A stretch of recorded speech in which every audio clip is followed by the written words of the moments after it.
నమస్తే ఏబిఎన్ ప్రేక్షకులకు శుభోదయం స్పెయిన్ న్యూస్ కు స్వాగతం. నేను నీలిమ. తిరుగుబాటు మొదలైంది. ఒక్క ఛాన్స్ తో 100 ఏళ్లకు షాక్. జగన్ పై షర్మిలారెడ్డి ఫైర్. రిజర్వేషన్ల రద్దుకు కుట్ర. కేంద్రానికి ఏపీ హైకోర్టు ఆదేశం. దేవుడి పేరుతో బీజేపీ ఓట్ల వేట. ఇక 17 స్థానాలకు బరిలో 893 మంది. ఆర్సీబీ అద్భుత విజయం. ఇలాంటి వార్తల సమాహారం స్పెయిన్ న్యూస్ లో ఇప్పుడు చూద్దాం.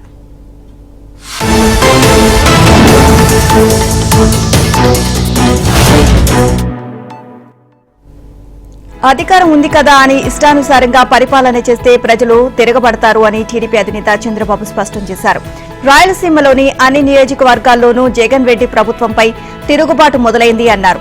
ఎన్నికల్లో వైసీపీని చిత్తుచిత్తుగా ఓడించాలని ప్రజలకు పిలుపునిచ్చారు. అప్పుడు జగన్ రెడ్డి డ్రామా కంపెనీ వైసీపీని మూసివేసి ఇంటికి వెళ్లడం ఖాయమని అన్నారు. ప్రజాగళంలో భాగంగా అన్నమయ్య జిల్లా రాజంపేట రైల్వే కోడూరులో బహిరంగ సభలో ఆయన జనసేనాని పవన్ కళ్యాణ్, మాజీ సీఎం నల్లారి కిరణ్ కుమార్ రెడ్డి ప్రసంగించారు. ఎన్నికల్లో వైసీపీ గెలిచి జగన్ మళ్లీ అధికారంలోకి వస్తే రాష్ట్ర ప్రజలందరి ఆస్తులను దోచేస్తాడు అని చంద్రబాబు హెచ్చరించారు. టీడీపీ హయాంలో మద్యం క్వార్టర్ బాటిల్ ధర 60 రూపాయలు ఉండేదని, ఇది ఇప్పుడు 200 అయ్యిందని, పెరిగిన 140 రూపాయలు మంత్రి పాపాల పెద్దిరెడ్డి ద్వారా తాడేపల్లి ప్యాలెస్ కు చేరుతున్నాయని ధ్వజమెత్తారు. గత 5 ఏళ్లలో రాష్ట్రంలో నిత్యావసర వస్తువుల ధరలు, కరెంటు ఛార్జీలు, ఆర్టీసీ ఛార్జీలు విపరీతంగా పెరిగిపోయాయి అన్నారు. గాడి తప్పిన రాష్ట్రాన్ని బాగు చేయాలి అనే జనసేన, బీజేపీ, టీడీపీ కలిసి కూటమిగా ఏర్పడ్డాయి అని చెప్పారు. తాము అధికారంలోకి వచ్చిన వెంటనే మెగా డీఎస్సీ పైనే తొలి సంతకం చేస్తామని చంద్రబాబు హామీ ఇచ్చారు. 5 ఏళ్లలో యువతకు 20 లక్షల ఉద్యోగాలు ఇస్తామని చెప్పారు. వైసీపీ ప్రభుత్వాన్ని పాతాళానికి తొక్కేద్దాం, కూటమి ప్రభుత్వాన్ని తెచ్చుకుందామని జనసేన అధినేత పవన్ కళ్యాణ్ పిలుపునిచ్చారు. రాజంపేటలో నిర్వహించిన టీడీపీ, బీజేపీ, జనసేన ఉమ్మడి సభలో పవన్ కళ్యాణ్ మాట్లాడారు. రాజాధికారం కొన్ని కుటుంబాల చేతుల్లోనే ఉంది అని, ఇది మారాలి అని అన్నారు. సారా వ్యాపారం చేసుకునే మిథున్ రెడ్డి నన్ను ఓడిస్తారట, యువత తలుచుకుంటే మార్పు ఎందుకు రాదు అని ప్రశ్నించారు. పెద్దిరెడ్డి, మిథున్ రెడ్డిని ఎదుర్కొనే గుండె బలం యువతకు లేదా అని అన్నారు. ఉపాధి అవకాశాలు లేక యువత రోడ్లపై తిరుగుతున్నారు అని, సంపద అంతా పెద్దిరెడ్డి, ఆయన సోదరుడు కుమారుడు మిథున్ రెడ్డి వద్దే ఉండిపోయింది అన్నారు. అన్నమయ్య డ్యాం ప్రమాదంలో ఉందని ముందే హెచ్చరించారని, డ్యాంలో ఇసుక తోడేయడం వల్ల 39 మంది చనిపోయారు అని, డ్యాంలు కొట్టుకుపోతున్నా పెద్దిరెడ్డి, మిథున్ రెడ్డి పట్టించుకోరు అని ఆగ్రహాన్ని వ్యక్తం చేశారు. ప్రశాంతంగా కూర్చొని మద్యం వ్యాపారం చేసుకుంటున్నారు అని, రాజంపేట ప్రాంతానికి పరిశ్రమలు తెచ్చుకోవాల్సిన అవసరం ఉంది అన్నారు. ఇక్కడి ముఠా నేతలు 10,000 కోట్ల జీఎస్టీ ఎగ్గొట్టారని, ఈ ప్రాంతంలో రౌడీయిజం, ఫ్యాక్షనిజాన్ని పెద్దిరెడ్డి తీసుకొచ్చారు అని పవన్ కళ్యాణ్ విమర్శించారు.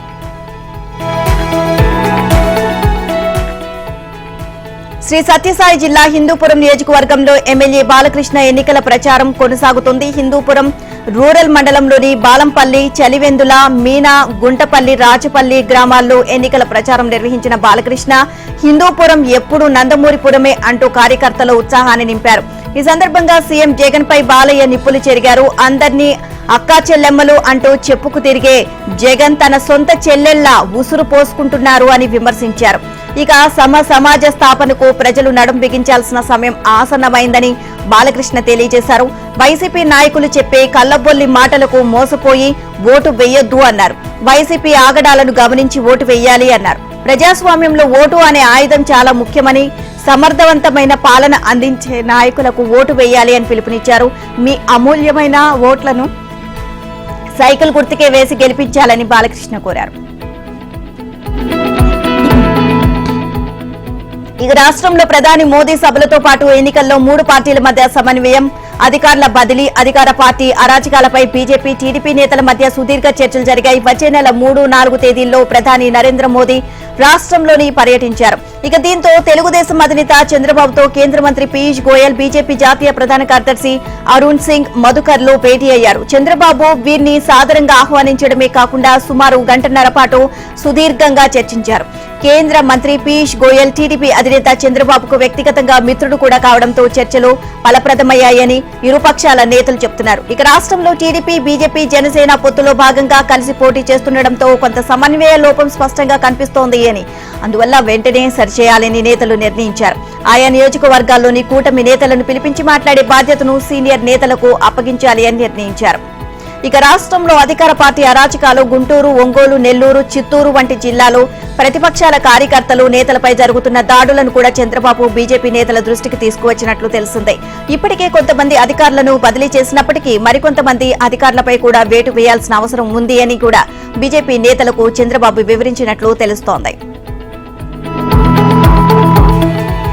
ఏపీ అభివృద్ధికి ఎన్నో సహజ వనరులు ఉన్నాయని, ఈ 5 ఏళ్లలో వైసీపీ ప్రభుత్వం అభివృద్ధిని పట్టించుకోలేదు అని కేంద్ర మంత్రి పీయూష్ గోయల్ విమర్శించారు. బెజవాడ కనకదుర్గమ్మను దర్శించుకుని ప్రత్యేక పూజలు చేసిన ఆయన ఏపీలో కూటమి విజయం సాధించాలి అని అమ్మవారిని కోరుకున్నట్లు తెలిపారు. ఇక కార్మికులు, రైతులు, యువతను అసలు పట్టించుకోలేదు అని, వైసీపీ ప్రభుత్వం సీఎం జగన్ స్వార్థ ప్రయోజనాలే చూసుకున్నారు అని అన్నారు. శాండ్, ల్యాండ్, లిక్కర్ మాఫియాలతో కోట్ల రూపాయలు దోచుకున్నారని పీయూష్ గోయల్ ఆరోపించారు. ప్రధాని మోదీ ఆవాస్ యోజన కింద 23 లక్షల ఇళ్లు ఏపీకి కేటాయించారని, కేవలం 3.5 లక్షల ఇళ్లు మాత్రమే జగన్ ప్రభుత్వం నిర్మాణం చేసింది అని పీయూష్ గోయల్ తెలియజేశారు. కేంద్రం ఇచ్చిన 1000 కోట్ల నిధులు జగన్ ప్రభుత్వం దారి మళ్లించింది అని, అనేక ప్రాజెక్టుల్లో అవినీతికి పాల్పడింది అని ఆరోపించారు. పంచాయతీలకు కేటాయించిన నిధులు దుర్వినియోగం చేశారని, గ్రామాల అభివృద్ధి లేకుండా జగన్ సొంత అవసరాలకు డబ్బులు వినియోగించి ఏపీని అన్ని విధాలా నాశనం చేసిన వ్యక్తి జగన్ అంటూ పీయూష్ గోయల్ తీవ్ర స్థాయిలో మండిపడ్డారు. ఒక్క ఛాన్స్ పేరుతో అధికారం పొందిన ముఖ్యమంత్రి జగన్ రాష్ట్ర ప్రజలకు 100 ఏళ్లకు సరిపోని షాక్ మిగిల్చారని ఎన్డీఏ భాగస్వామ్య పార్టీలు టీడీపీ, జనసేన, బీజేపీ ధ్వజమెత్తాయి. ఆయన 5 ఏళ్ల పాలనపై టీడీపీ కేంద్ర కార్యాలయంలో ఆ పార్టీలు సంయుక్తంగా 38 పేజీల ఛార్జిషీట్ విడుదల చేశాయి. పాలనా వైఫల్యాలపై తీవ్ర స్థాయిలో దాడి చేశాయి. పాదయాత్ర, మేనిఫెస్టోలో 730 హామీలు ఇచ్చి అందులో 85% అమలు చేయలేదు అని మండిపడ్డారు. అధికార పీఠంపై కూర్చొని అవినీతి, అరాచకం, విధ్వంసం, కబ్జాలు, దోపిడీలు, పన్నుల భారాలతో వారి జీవితాలను భ్రష్టు పట్టించాడు అని ధ్వజమెత్తారు. ధరలు, పన్నులు, ఛార్జీలు, అప్పుల బాధుడుతో ఒక్కో కుటుంబంపై 10 లక్షల భారం పడింది అని తెలియజేశారు. ఇక అమ్మఒడికి జగన్ 13,000 ఇచ్చి నాన్న బుడ్డితో 1,00,000 కొట్టేస్తున్నాడు అని ఎన్డీఏ పక్షాలు ఆగ్రహాన్ని వ్యక్తం చేశాయి. విషపూరిత మద్యం పోసి 35 లక్షల మందిని అనారోగ్యం పాల్చేశాడు అని ఆరోపించారు. అందులో 30,000 మంది ప్రాణాలు తీశాడు అన్నారు. ఇక అన్న క్యాంటీన్లు, పడగ కానుకలు, చంద్రన్న బీమా, నిరుద్యోగ భృతి, రైతు రుణమాఫీ, విదేశీ విద్య, ఆదరణ వంటి 100కు పైగా గత ప్రభుత్వ పథకాలను రద్దు చేశాడు అని మండిపడ్డారు. ఇక మద్య నిషేధం, కరెంటు ఛార్జీల తగ్గింపు, 25 లక్షల ఇళ్ల నిర్మాణం, టిట్కో ఇళ్లకు బ్యాంకు రుణాల రద్దు, సిపిఎస్ రద్దు, ఉద్యోగులకు పీఆర్సీ, డిఏ అమలు, 2.5 లక్షల ఉద్యోగాల భర్తీ వంటి హామీలపై మడమ తిప్పాడని ఎన్డీఏ పక్షాలు మండిపడ్డాయి. పులివెందుల అసెంబ్లీకి ఎమ్మెల్యే అభ్యర్థిగా వైఎస్ జగన్ నామినేషన్ దాఖలు చేశారు. ఆయన 2019లో ఇక్కడకు నామినేషన్ వేయడానికి వచ్చారు. అయితే అప్పటికి ఇప్పటికీ పరిస్థితుల్లో చాలా తేడా కనిపించింది. గత 5 ఏళ్ల కాలంలో జగన్ వైఖరిలో, ఆయన కుటుంబ సభ్యుల తీరులో వచ్చిన మార్పు ఆయన పులివెందుల పర్యటనలో స్పష్టంగా కనిపించింది. ఇక జగన్ 2019 ఎన్నికల్లో నామినేషన్ సందర్భంగా పులివెందుల్లోని సిఎస్ఐ వద్ద నిర్వహించిన బహిరంగ సభకు జనం పోటెత్తారు. ఆ రోడ్డంతా ఎటు చూసినా జనం కనిపించారు. వైసీపీ కార్యకర్తలు, జనం భారీగా వచ్చారు. అప్పటికి కొద్ది రోజుల ముందే వివేక హత్య జరగడంతో వివేక అభిమానులు పెద్ద సంఖ్యలో హాజరయ్యారు. అయితే 5 ఏళ్ల తర్వాత జగన్ నామినేషన్ వేసిన సందర్భంగా పులివెందుల్లో నిర్వహించిన బహిరంగ సభ చూస్తే గతానికి ఇప్పటికీ చాలా తేడా కనిపించింది. 2019లో నామినేషన్ సమయానికి ఇప్పటికీ చూస్తే చాలా తేడా ఉంది. అప్పట్లో వివేక హత్య అంశం ప్రధానం కావడంతో వైసీపీకి ఎక్కాల్సి వచ్చింది. అంతేకాదు 2019లో జగన్ నామినేషన్ వేసిన రోజు ఆయన వెంట తల్లి విజయలక్ష్మి పులివెందులకు వచ్చారు. నామినేషన్ వేయడానికి వెళ్లే ముందు ఆమె జగన్ కు ముద్దు పెట్టి ఆశీర్వదించారు. ఇప్పుడు వివేక హత్య కేసు గుట్టురట్టు కావడం, సిపిఐ ఎంపీ అవినాష్, ఆయన తండ్రి భాస్కర్ రెడ్డిలను నిందితులుగా చేర్చడం, వారిని జగన్ వెనుకేసుకుని రావడం కూడా జనం పెద్దగా రాకపోవడానికి కారణమని అంటున్నారు. పులివెందుల సభలో సీఎం జగన్ చేసిన వ్యాఖ్యల పట్ల రాష్ట్ర కాంగ్రెస్ అధ్యక్షురాలు వైఎస్ షర్మిల స్పందించారు. చెల్లెలు కట్టుకున్న చీర గురించి సీఎం జగన్ సభలో మాట్లాడడం ఎంత దారుణమని ఆవేదన వ్యక్తం చేశారు. పసుపు చీర కట్టుకున్నానని, చంద్రబాబుకు మోకరిల్లుతున్నానని సీఎం హోదాలో అనడం సిగ్గుచేటు అని మండిపడ్డారు. ఇన్నాళ్లు వైసీపీ శ్రేణులు సోషల్ మీడియాలో ఇబ్బంది పెట్టాయని, ఇప్పుడు ముఖ్యమంత్రి కూడా మాట్లాడుతున్నారని విమర్శించారు. చెల్లి గురించి ఇలా మాట్లాడారంటే సభ్యతా సంస్కారం ఉన్నట్టా అని షర్మిల ప్రశ్నించారు. ఇక వివేక పైన కూడా జగన్ అనుచిత వ్యాఖ్యలు చేశారు అని షర్మిల ఆరోపించారు. అవినాష్ రెడ్డి చిన్నపిల్లవాడంట, మేము అవినాష్ రెడ్డి భవిష్యత్తును నాశనం చేస్తున్నామంట అని వ్యాఖ్యానించారు. అవినాష్ రెడ్డి మంచివాడని నమ్ముతున్నాను అని జగన్ చెప్పడం అన్యాయమని అన్నారు.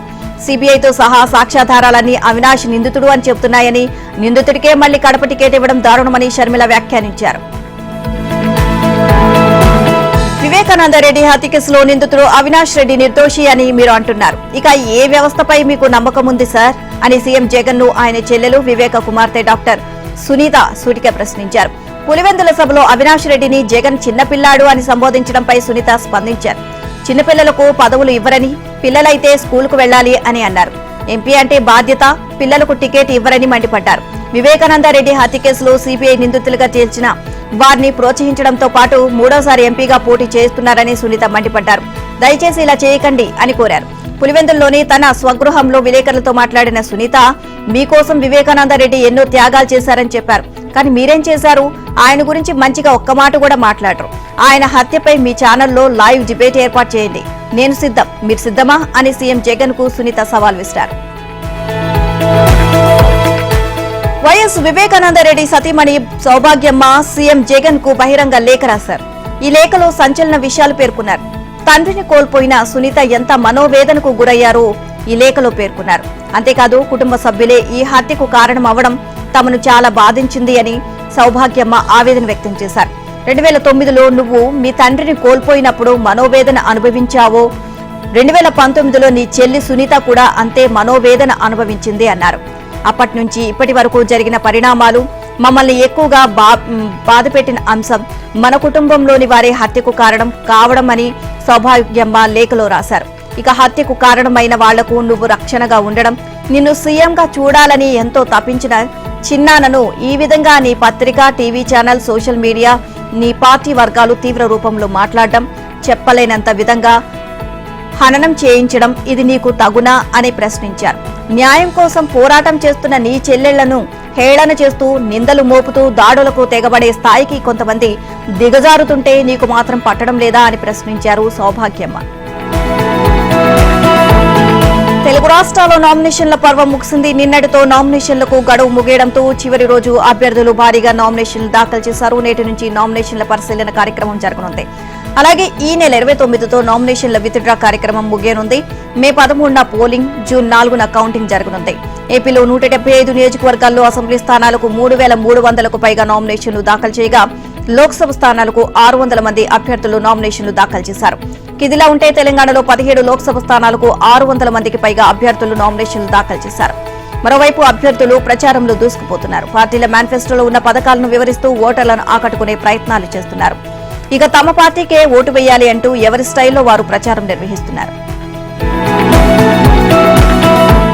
లోక్సభ ఎన్నికల పోలింగ్ కు మరో పక్షం రోజుల సమయమే ఉండడంతో బీజేపీ అగ్ర నాయకత్వం తెలంగాణపై దృష్టి పెట్టింది. ఇక రాష్ట్ర వ్యాప్తంగా భారీ బహిరంగ సభలు, రోడ్ షోలు, ఇంటింటి ప్రచారం ఉధృతం చేసింది. మెదక్ పార్లమెంట్ అభ్యర్థి రఘునందన్ రావుకు మద్దతుగా సిద్దిపేటలో జరిగిన భారీ బహిరంగ సభలో కేంద్ర హోంమంత్రి, బీజేపీ అగ్రనేత అమిత్ షా పాల్గొన్నారు. మూడోసారి అధికారంలోకి రాగానే తెలంగాణలో ముస్లిం రిజర్వేషన్లు తొలగిస్తామని చెప్పారు. ముస్లింలకు తొలగించి ఎస్సీ, ఎస్టీ, ఓబీసీ వర్గాలకు రిజర్వేషన్లు కల్పిస్తామని చెప్పారు. అలాగే తెలంగాణకు అవినీతి నుంచి విముక్తి కల్పిస్తామని హామీ ఇచ్చారు. 10 ఏళ్లలో బీఆర్ఎస్ ప్రభుత్వం చేసిన అవినీతిని ప్రస్తుత కాంగ్రెస్ ఎందుకు వెలికితీయడం లేదు అని ప్రశ్నించారు. ఇక్కడి ప్రభుత్వం ఢిల్లీ కాంగ్రెస్ కు ఏటీఎంగా మారింది అన్నారు. మూడోసారి మోదీ ప్రధానమంత్రి కాగానే తెలంగాణలో అవినీతి కనుమరుగు అవుతుంది అని వెల్లడించారు. తెలంగాణలో బీజేపీ 12 స్థానాలు, దేశంలో 400 పైచిలుకు సీట్లు గెలుచుకుంటుంది అని ధీమా వ్యక్తం చేసింది. ఇక కాంగ్రెస్, బీఆర్ఎస్ పార్టీలు మజ్లిస్ కు భయపడి సెప్టెంబర్ 17న విమోచన దినోత్సవం కూడా జరపడం లేదు అని ఆగ్రహం వ్యక్తం చేశారు. ఎవరికీ భయపడకుండా బీజేపీ విమోచన దినోత్సవాన్ని జరుపుతోంది అని గుర్తు చేశారు. మెదక్లో రఘునందన్ రావును గెలిపించేయాలి అని కోరారు.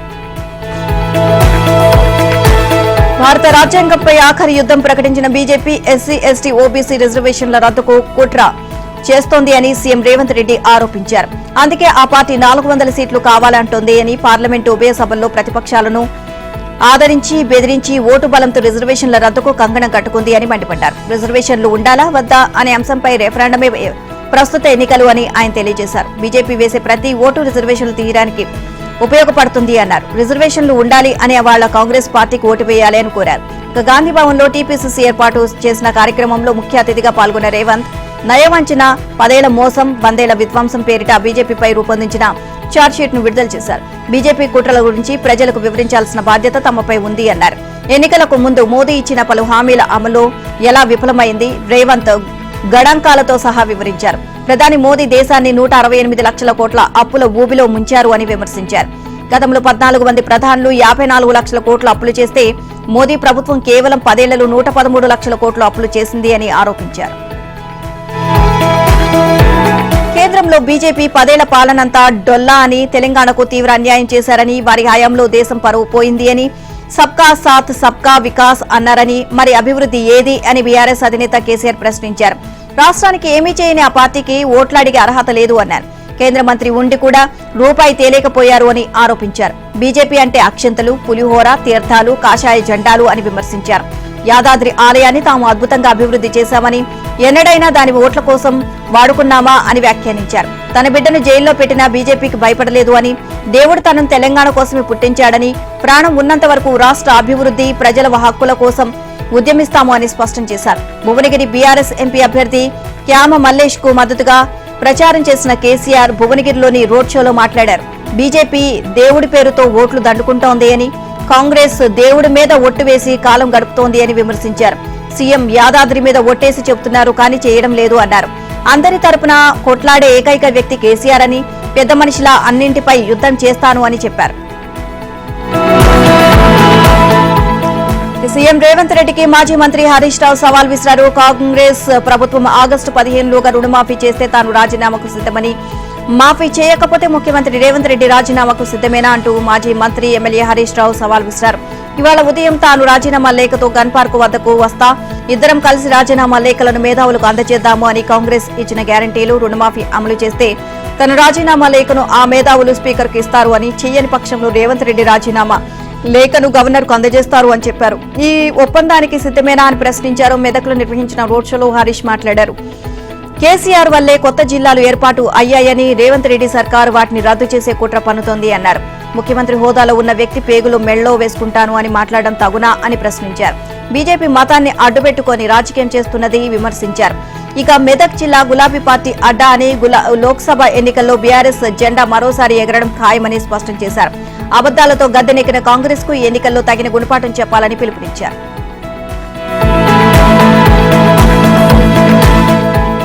బీజేపీ ఎంపీ అభ్యర్థి బండి సంజయ్ సంచలన వ్యాఖ్యలు చేశారు. బీఆర్ఎస్ కాంగ్రెస్ అభ్యర్థులకు 100 కోట్లు ఉన్నాయని, వారు ఎంపీలుగా గెలిస్తే 1000 కోట్లు సంపాదిస్తారని ఆరోపించారు.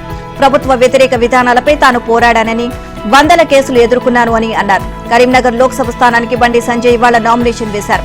ఈ కార్యక్రమానికి గుజరాత్ సీఎం భూపేంద్ర పటేల్, కేంద్ర మంత్రి కిషన్ రెడ్డి హాజరయ్యారు. అనంతరం కరీంనగర్ లో భారీ ర్యాలీ నిర్వహించారు.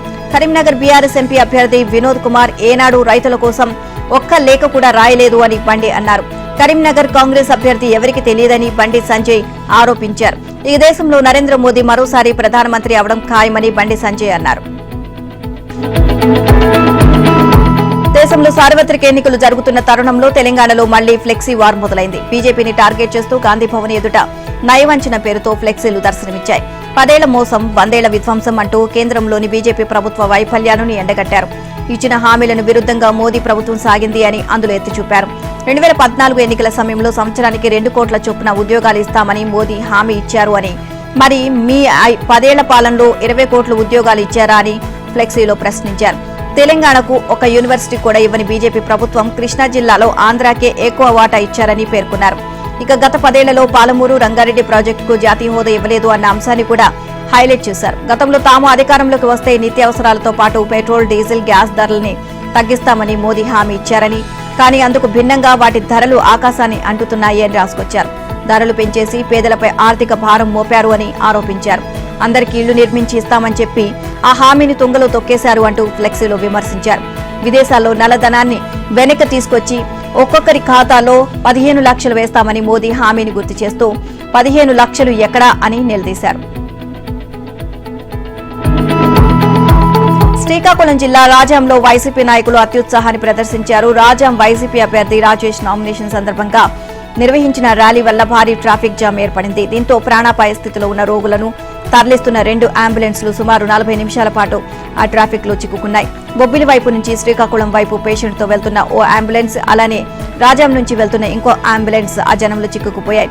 డ్రైవర్ సైరన్ మోగించినా ఎవరూ దారి ఇవ్వలేదు. డ్రైవర్ తో పాటు అంబులెన్స్ లో ఉన్నవారు కూడా బతిమాలన ఎవరూ పట్టించుకోలేదు.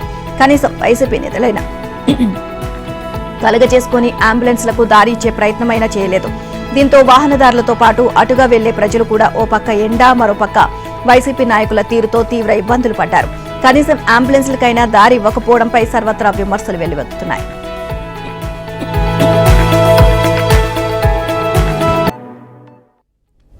విశాఖ ఉక్కు కర్మాగారం భూములు ఇతర ఆస్తుల విషయంలో యథాతథ స్థితి పాటించాలని కేంద్ర ప్రభుత్వాన్ని హైకోర్టు ఆదేశించింది. కర్మాగారంలో ఉన్న 100% కేంద్ర ప్రభుత్వ పెట్టుబడులు మాత్రమే ఉపసంహరించుకున్నాము అని, స్టీల్ ప్లాంటుకు సంబంధించిన భూములు ఇతర ఆస్తులు విక్రయించబోమని కేంద్రం తరపున అదనపు సొలిసిటర్ జనరల్ బి నరసింహ చెప్పిన వివరాలను నమోదు చేసింది. స్టీల్ ప్లాంట్లో పెట్టుబడుల ఉపసంహరణ ప్రక్రియ ఇతర వివరాలతో అదనపు అఫిడవిట్ వేసేందుకు కేంద్రానికి అనుమతిస్తూ విచారణను జూన్ 19కి వాయిదా వేసింది. ఈ మేరకు జస్టిస్ ఏవి శేషసాయి, జస్టిస్ ఎన్ విజయ్తో కూడిన ధర్మాసనం ఆదేశాలు ఇచ్చింది. విశాఖ ఉక్కు ప్రైవేటీకరణకు కేంద్రం తీసుకునే నిర్ణయాన్ని సవాల్ చేస్తూ సిబిఐ మాజీ జేడీ వివి లక్ష్మీనారాయణ గతంలో ప్రజా ప్రయోజన వ్యాజ్యం దాఖలు చేశారు. ఇదే వ్యవహారంపై ప్రజాశాంతి పార్టీ అధ్యక్షుడు కేఏ పాల్తో పాటు సువర్ణరాజు అనే వ్యక్తి వేర్వేరుగా పిల్స్ వేశారు. ఇవి ఇటీవల విచారణకు రాగా ఉక్కు కర్మాగారాన్ని ఏ చట్టాన్ని అనుసరించి ప్రైవేటీకరిస్తున్నారు, ప్రైవేటీకరణ నిర్ణయానికి ముందు కర్మాగారం ఉద్యోగులు, రాష్ట్ర ప్రభుత్వం, ఇతర స్టేక్ హోల్డర్స్ ను సంప్రదించారా, ప్రైవేటీకరణకు బదులు ప్రత్యామ్నాయాలు పరిశీలించాలని కోరుతూ ముఖ్యమంత్రి రాసిన లేఖపై ఏం నిర్ణయం తీసుకున్నారు అంటూ కేంద్రానికి హైకోర్టు పలు ప్రశ్నలు సంధించింది. పూర్తి వివరాలతో అదనపు అఫిడవిట్ దాఖలు చేయాలని హైకోర్టు ఆదేశించింది. కాళేశ్వరం ప్రాజెక్టుపై జ్యుడిషియల్ ఎంక్వైరీ ప్రారంభమైంది. Enquiry commission chief justice Chandra Ghose కు ప్రాజెక్టు గురించి పీపీటీ ఇచ్చారు ఇరిగేషన్ శాఖ అధికారులు. ఇక బ్యారేజీలకు సంబంధించిన నివేదికలను సైతం అందించింది రాష్ట్ర ప్రభుత్వం. కమిషన్ ఆదేశాల మేరకు ప్రభుత్వం పబ్లిక్ నోటీస్ జారీ చేసింది. తెలంగాణలో కాంగ్రెస్ ప్రభుత్వం అధికారంలోకి వచ్చిన తర్వాత కాళేశ్వరం ప్రాజెక్టులో అవకతవకలు జరిగాయని జ్యుడిషియల్ ఎంక్వైరీ జరిపిస్తామని కమిషన్ వేసింది. జస్టిస్ చంద్రఘోష్ ఆధ్వర్యంలో ప్రత్యేక కమిషన్ కు ఏర్పాటు చేసింది రాష్ట్ర ప్రభుత్వం. ఇక చంద్రఘోష్ ఆ కమిషన్ కి ఇరిగేషన్ శాఖ నుంచి కాళేశ్వరం ప్రాజెక్టుకు సంబంధించిన అంశాలను పవర్ పాయింట్ ప్రెజెంటేషన్ రూపంలో వివరాలు తెలియజేసింది రాష్ట్ర ప్రభుత్వం. అన్నారం, సుందిల్లా, మేడిగడ్డ బ్యారేజీలో అవినీతి వెలికితీయడానికి చంద్రఘోష్ కమిషన్ ను ఏర్పాటు చేసి 100 రోజుల్లో రిపోర్టులు ఇవ్వాలని కమిషన్ ను విజ్ఞప్తి చేసింది రాష్ట్ర ప్రభుత్వం. భానుడి ప్రతాపంతో ఏపీలో ఎండలు మండిపోతున్నాయి. రాష్ట్రంలో గరిష్ట ఉష్ణోగ్రతలు 45 డిగ్రీలు దాటుతున్నాయి. వడగాల్పులు అంతకంతకు పెరుగుతున్నాయి. గురువారం రాష్ట్ర వ్యాప్తంగా 16 జిల్లాల్లో 43 డిగ్రీల కన్నా అధికంగా ఉష్ణోగ్రతలు నమోదయ్యాయి. వాతావరణ శాఖ అంచనాకు మించి ఎక్కువ మండలాల్లో వడగాల్పులు వీస్తున్నాయి. నంద్యాల జిల్లా నందవరంలో 45.6 డిగ్రీల గరిష్ట ఉష్ణోగ్రత నమోదు కాగా విజయనగరం జిల్లా రాజాంలో 45.5 డిగ్రీలు గరిష్ట ఉష్ణోగ్రత నమోదైంది. రాష్ట్ర వ్యాప్తంగా 102 మండలాల్లో వడగాల్పులు వీచాయి. మరో 72 మండలాల్లో తీవ్ర వడగాల్పులు వీచాయి. ఇవాళ శ్రీకాకుళం, విజయనగరం, మన్యం, అల్లూరి, అనకాపల్లి, కాకినాడ, తూర్పుగోదావరి జిల్లాలోని 56 మండలాల్లో తీవ్ర వడగాల్పులు వీస్తాయని విపత్తుల నిర్వహణ సంస్థ తెలియజేసింది. అలాగే శ్రీకాకుళం, తిరుపతి వరకు శ్రీ సత్యసాయి జిల్లాతో సహా 174 మండలాల్లో వడగాల్పులు ఉంటాయని హెచ్చరించింది. మరోవైపు రాష్ట్రంలో వేసవి తీవ్రతతో సమానంగా విద్యుత్ డిమాండ్ కూడా కొనసాగుతోంది. నేడు లోక్సభ ఎన్నికల 2వ దశ పోలింగ్ జరగనుంది. మొత్తం 13 రాష్ట్రాల్లోని 88 ఎంపీ స్థానాలకు పోలింగ్ జరగనుంది. ఉదయం 7 గంటల నుంచి సాయంత్రం 5 గంటల వరకు ఓటింగ్ నిర్వహిస్తారు. మొత్తంగా 16 లక్షలకు పైగా సిబ్బందితో అన్ని ఏర్పాట్లు చేసినట్లు ఎన్నికల సంఘం ప్రకటించింది. నిజానికి 2వ దశలో 89 స్థానాలకు పోలింగ్ జరగాల్సి ఉంది. కానీ మధ్యప్రదేశ్లోని బైతుల్ లోక్సభ నియోజకవర్గంలో పోటీ చేసిన బీఎస్పీ అభ్యర్థి మృతి చెందడంతో అక్కడ పోలింగ్ ను ఈసీ మే 7వ తేదీకి వాయిదా వేసింది. ఇక 2వ దశలో భాగంగా కేరళలోని మొత్తం 20 ఎంపీ స్థానాలకు ఇవాళే పోలింగ్ జరగనుంది. ఇందులో కాంగ్రెస్ అగ్రనేత రాహుల్ గాంధీ పోటీ చేస్తున్న వాయనాడ్ సీటు కూడా ఉండడం గమనార్హం. ఇతర ప్రముఖులను చూస్తే కాంగ్రెస్ సీనియర్ నేత శశితరూర్ తిరువనంతపురంలో పోటీ పడుతున్నారు. ఇక కర్ణాటకలోని బెంగళూరు సౌత్ స్థానంలో బీజేపీ నేత తేజస్వి సూర్య, అలాగే ఉత్తరప్రదేశ్లోని సినీ నటి హేమమాలిని, టీవీ రాముడు, అరుణ్ గోవిల్ తదితరులు ఈ దశలో పోటీ చేస్తున్నారు. కర్ణాటక మాజీ సీఎం కుమారస్వామి, ఛత్తీస్గఢ్ మాజీ సీఎం భూపేష్ బఘేల్ కూడా 2వ దశలోనే బరిలో ఉన్నారు. ఇక 2వ దశ కింద కేరళలో 20, కర్ణాటకలో 14, రాజస్థాన్లో 13, మహారాష్ట్రలో 8, ఉత్తరప్రదేశ్లో 8, మధ్యప్రదేశ్లో 6, అస్సాం, బీహార్లలో 5 చొప్పున, ఛత్తీస్గఢ్, పశ్చిమ బెంగాల్లో 3 చొప్పున, మణిపూర్, త్రిపుర, జమ్మూ కాశ్మీర్లలో 1 ఎంపీ స్థానంలో పోటీ జరుగుతోంది. మొత్తంగా 88 సీట్లకు గాను 1202 మంది అభ్యర్థులు పోటీ పడుతున్నారు. ఈ అన్ని నియోజకవర్గాల్లో కలిపి మొత్తంగా 15.88 కోట్ల మందికి పైగా ఓటర్లు ఉన్నారు. బీహార్ రాజధాని పాట్నాలో ఘోర అగ్ని ప్రమాదం సంభవించింది. పాట్నా జంక్షన్ రైల్వే స్టేషన్ సమీపంలోని ఓ హోటల్ ఒక్కసారిగా భారీగా మంటలు చెలరేగాయి. ఇక ఈ దుర్ఘటనలో సుమారు 6 మంది ప్రాణాలు కోల్పోయారు. పాట్నాలోని రైల్వే జంక్షన్ ఎదురుగా ఉన్న పాల్ హోటల్ భవనంలో మంటలు చెలరేగినట్లు అగ్నిమాపక డీఐజీ మృత్యుంజయ్ కుమార్ తెలియజేశారు. వెంటనే ఘటనా స్థలానికి చేరుకుని సహాయక చర్యలు చేపట్టినట్లు వెల్లడించారు. హోటల్ నుంచి సుమారుగా 45 మందిని కాపాడామన్నారు. సిలిండర్ పేలడంతో ఈ ప్రమాదం సంభవించి ఉంటుందని అధికారులు అనుమానం వ్యక్తం చేస్తున్నారు. కేసు నమోదు చేసుకున్న పోలీసులు దర్యాప్తు చేస్తున్నారు. సన్ రైజర్స్ హైదరాబాద్ జట్టుతో మ్యాచ్ అంటే ప్రత్యర్థి జట్ల భయపడుతున్న స్థితిలో రాయల్ ఛాలెంజర్స్ బెంగళూరు జట్టు అద్భుత విజయం నమోదు చేసింది. సొంతగడ్డపై ఆడుతున్న హైదరాబాద్ జట్టును 35 పరుగుల తేడాతో ఓడించింది. వరుసగా 5 మ్యాచ్ల్లో నెగ్గి మంచి ఊపి మీద ఉన్న సన్ రైజర్స్ హైదరాబాద్ జట్టు ఇలా ఓడిపోతుంది అనే అభిమానులెవరూ ఊహించలేదు. మామూలుగా ప్రతి మ్యాచ్లో 250 పైచిలకు స్కోర్లు కొడుతున్న సన్ రైజర్స్ ఆర్సీబీపై 207 పరుగుల లక్ష్యాన్ని ఈజీగా ఛేదిస్తుంది అనుకుంటే ఏమాత్రం పోటీ ఇవ్వలేకపోయింది. నిర్ణీత 20 ఓవర్లో 8 వికెట్లకు 171 పరుగులే చేసి ఓటమి పాలైంది. Travis Head, Aiden Markram, Heinrich Klaasen single digit పరుగులకే విఫలం కావడం సన్ రైజర్స్ అవకాశాలను దెబ్బతీసింది. ఇక ఇప్పటి వరకు తాను ఆడిన 8 మ్యాచ్ల్లో 7 మ్యాచ్లు ఓడిపోయిన బెంగళూరు జట్టు సన్ రైజర్స్ ను ఓడించడం క్రికెట్ పండితులను కూడా ఆశ్చర్యానికి గురిచేసింది.